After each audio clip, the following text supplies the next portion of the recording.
Hello, everybody, and welcome back to another episode of Deep Thoughts. And today we are, of course, talking about Fruits Basket, episode 14. Now, I do want to quickly say a quick I'm sorry. I know this episode is probably coming out a little bit later than people would have liked, but because we're at the start of the summer season, Fruits Basket's placement on when it's going to come out is sort of going to be kind of up in the air for the first few weeks because we've got stuff like Fire Force and then Dr. Stone, and then later on I believe we have the Mum Isekai, and then we have Danmachi. We also have JoJo's this week, but then it goes away, but then it comes back again. I think 2 weeks from now. It's going to be kind of complicated for the next little while. But yeah, I just wanted to quickly say I'm sorry, and thanks for being patient. So without further ado, let's go ahead and talk about Fruits Basket episode 14. So we do start this week's episode on a pretty heavy note. The whole episode is essentially split into two particular instances. The first being, of course, the funeral, or not the funeral, the visitation to Toru's mom's grave. And the second, or the first part of the episode is all about Momiji, and I'll get to Momiji in a minute, but I wanted to talk quickly about what links the two separate events together, that being one's memories. I guess actually we may as well go chronological. We'll talk about Momiji first, but I did want to say like that, yeah, the through line is memories and how even the bad memories that one has are important and shape a person, and it's because of the bad memories that make the good ones shine all the brighter, and it makes you stronger.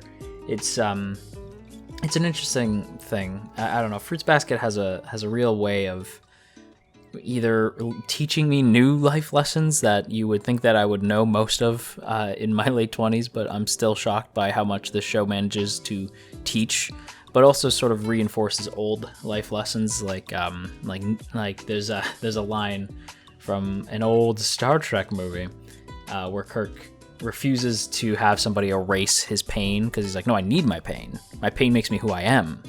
And that's sort of reinforced in this episode. Like you shouldn't erase bad memories because they shape you. They turn you into who you are now.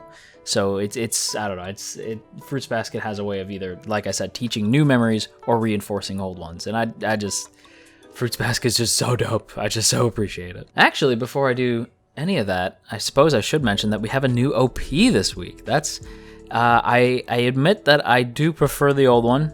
I am a little bit like sad that we had to lose again because I think the first opening is so good and so perfectly nails Fruits Basket.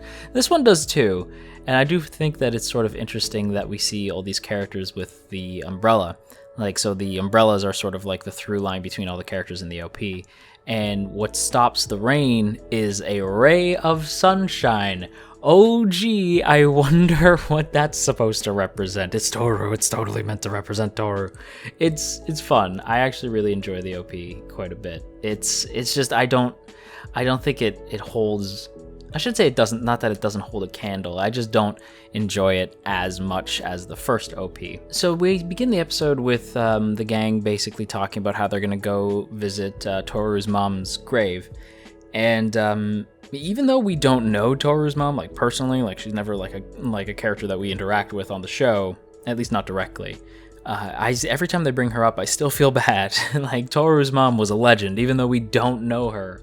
She's regardless a legend, and the way that the characters talk about her, you really get a sense of who she was without her ever really getting a scene to herself, which I think is really brilliant storytelling that you, not even through the characters' actions, but through other people discussing how this character was, you actually get a full sense of who this person is. Not so much a full sense, but you get a really damn good idea. And yeah, I don't know. I just think Toru's mom is really rad, and every time they bring her up, it's really interesting. And Hana addresses sort of like I said, the through line of the episode, that being if you could erase your bad memories, would you? Because Hana says, like, if something were to happen to Toru, I don't think I'd be able to smile a year later. I think I'd rather forget everything about our relationship because it would just break my heart. And I had that thought, like, while I was watching it, like, damn, that's some heavy stuff, Hana. But at the same time, I kind of understand where she's coming from. And I had that thought until the Momiji scene. Momiji like that entire scene, I'm thinking like, oh, everything's fine, like they're just cleaning up. But I had a feeling, because everybody like on Twitter was saying like, yo, you, and like in the comments from last week, like just saying like, yo, you got something coming next week. So I was like, I wonder what it's gonna be.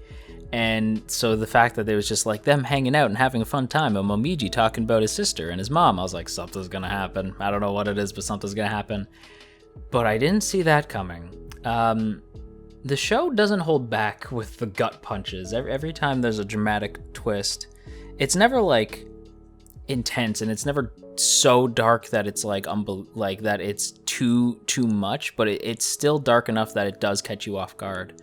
And the fact that Momiji's own mother said that the worst mistake of her life was giving birth to Momiji is like, and Momiji is there to hear it, is so brutal. And the whole time I was just like, this poor character, like poor Momiji, my poor son. Like it just breaks my heart, because he's like Toru in a sense, where he's just the brightest, bubbliest of the Somas. He's one of the brightest characters on the show, but he has this really sad, tragic backstory.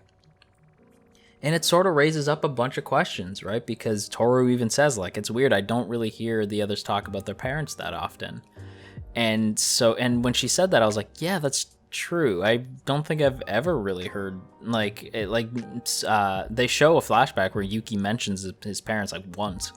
But, yeah, we don't really know a whole bunch about any of their parents. And now we get to know Momiji's, and yeah, that was at first I was mad at his dad, because I'm like, how could you ask that of your kid?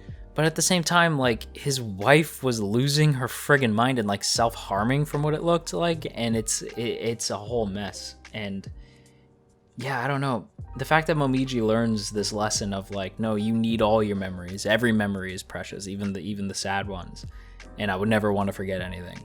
And like the fact that Momiji learns that at such a young age and reinforces that in me is stunning. Like, and what kills me too, and I'm a little salty, y'all knew, you all knew when we met Momiji what he was doing there. You knew why he was there, and nobody braced me for impact. I'm glad you didn't, because y'all know I don't like spoilers, but oh my goodness, like, y'all knew. And when I think back on it, I'm like, of course that's what he was doing.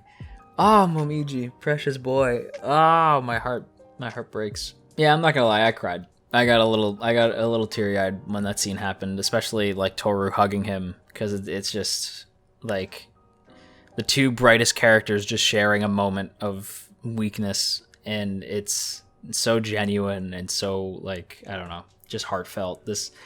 I guess that's Fruits Basket in a nutshell, really, when you think about it. But I was so shocked and so impressed. Like the direction in this episode was so well handled. I was really, really impressed. But let's get a move on to the visitation to the grave site. And I should add that everybody looking fly. Everybody looks great. Especially my Yankee princess, Huo, rocking the friggin' old school Toru's mom outfit. I don't know. I thought that, like, everybody looked dope. But I should add that the entire time that, like, anytime Toru's mom is mentioned or the grave is mentioned, we notice that Kyo is, like, unnerved by it. Like, he doesn't want to be there. I mean, rightfully so. Nobody likes going to a grave, into, like, a graveyard. It's an unsettling sort of feeling. But Hana, as always, like, has a feeling something's going on. And when Kyo asks her, like, if she can see, like, ghosts and stuff, she appropriately calls him out and says, like, whatever you're feeling right now, your waves right now are screaming. And what is it that's eating you? And it really shakes Kyo. And I don't know what it was. I don't know what it is that is going on with Kyo. But whatever it is, it probably ties in to the ending, because the ending, what the hell was that? How could this show do that to me right now, where we see, like, Yuki sees the hat and he recognizes the hat. Actually, now that I think about it, I can't remember if I said that it was Kyo or Yuki in the flashback, but it looks like Yuki recognizes the hat, so either way, it was probably Yuki. And then Kyo apologizes to Toru, who is asleep, and then we just cut to the new ED, which I do admit the new ED is great. and I actually like it a little bit more than the original ED. This ED is friggin' adorable. But how are you going to leave me on that cliffhanger? What did any of that mean? I guess we'll have to find out next week, and it's going to kill me the entire time I have to wait to find out what any of that meant. With that said, though, everybody, I think I would give this week's episode a grade of B+, a really solid B+ episode. A lot of good theming, a lot of great character. You know what? Actually, I changed my mind. I would give it an A-, because the Momiji scene in particular is so well handled. There's a couple moments, like there's like a few moments where some of the animation doesn't look that great, like where you could tell TMS was sort of cutting corners. Like there's a tree that doesn't move quite right, and it's sort of noticeable, like they cut where that's the only thing you see on screen for a second, and it moves like stop motion. It's a little weird looking. But overall, like the theming, the Momiji scene, the cliffhanger, I feel comfortable giving it an A-. It's an A- episode for sure. But for now, that's going to be a video, everybody. So if you enjoyed today's video, by all means, hitting that like button, sharing the video around on the internet, that would be super rad of you. And if you're new here and you want to check out more from me, then by all means, go ahead and hit that subscribe button and ring that bell to join the good ones. And of course, before we go, I have to give a big shout out to the good folks over on Patreon, namely those in the Earl Grey tier: Dominic, Urza, No For Nothing, Maria Teresa, Omner Garamond, Opinionated Slime, Shadow Creative, Sipco Games, Tristan, and Veridin. Thank you all so much for your continued support. It is super appreciated. And until our next meeting, you stay rad and don't scary.